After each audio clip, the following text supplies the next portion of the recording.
5,000 years ago, in the land between two rivers, war did not begin with empires, it began with accountants and boundary stones. On this channel, we tell the quiet stories behind history's loud outcomes. Not legends, not myths, but the systems, choices, and pressures that made events feel inevitable long before they happened. This isn't just the story of the first recorded war, it's the story of why cities learned to fight before they learned to rule, and why empire was not the starting point, but the consequence. Southern Mesopotamia was not a kingdom, it was a mosaic. Small city-states rose from mud brick and irrigation canals. Each city centered on a temple, a god, and a carefully managed stretch of farmland. Power was local, authority was fragile, survival depended on water, rain was scarce, rivers flooded unpredictably. So the real infrastructure of these cities wasn't walls or armies, it was canals. Digging them required coordination, maintaining them required discipline, and protecting them required something new: agreement. Cities like Lagash and Umma were neighbors, not allies, not enemies, competitors bound by geography. Between them lay a fertile strip of land known as the Guadena. It fed people, it sustained temples, and it could not belong to both. At first, the problem was managed, not fought over. Boundary markers were placed. Oaths were sworn before the gods. Records were carved into stone. This was not primitive chaos. It was early administration. But systems only work when pressure stays low. Over time, population grew. Harvests fluctuated, leaders changed, and the land did not expand. Every canal diverted upstream meant less water downstream. Every season of poor yield turned agreements into accusations. War, at this stage, was not a goal. It was a failure state. The turning point came when Umma crossed the line. Not metaphorically, physically. They moved the boundary stones. They redirected the canals.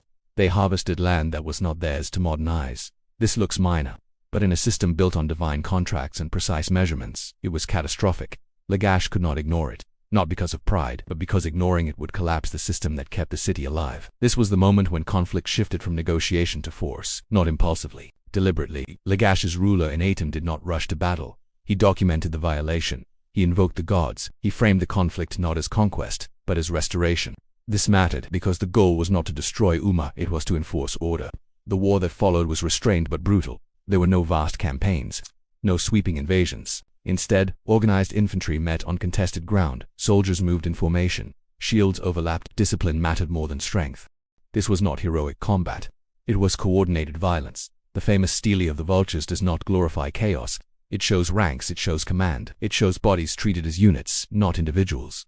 The risk was enormous. If Lagash failed, it would lose food security. Its temples would weaken. Its authority would fracture. But if Lagash went too far, if it destroyed Umma entirely, it would destabilize the region it depended on. This was the dilemma of early warfare. How do you punish without collapsing the system that sustains you? Atum chose limits. He defeated Umma's forces, he reasserted the boundary, he imposed terms, and then he stopped.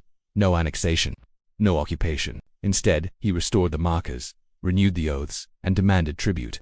Violence was used not to expand, but to freeze the system back into place. Lagash won the war. Not because it had better weapons, but because it understood the problem correctly. This was not a struggle for glory. It was a logistical conflict over land, water, and legitimacy. By framing the war as enforcement rather than conquest, Lagash preserved stability. Trade continued, canals functioned, cities remained intact. For a time, the system worked. But something had changed. War had proven effective, not as chaos but as policy. Other cities took notice. They began to record victories, to organize troops permanently, to justify violence as divine will and administrative necessity. Conflict became formalized, predictable, repeatable. This war did not create empire, but it created the logic that would make empire possible. Once cities accepted that force could resolve systemic disputes, escalation became inevitable. Future rulers would not stop at restoration. They would push beyond boundaries. They would absorb neighbors instead of managing them.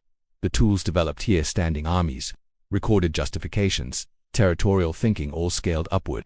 What began as a dispute over fields became a blueprint for domination.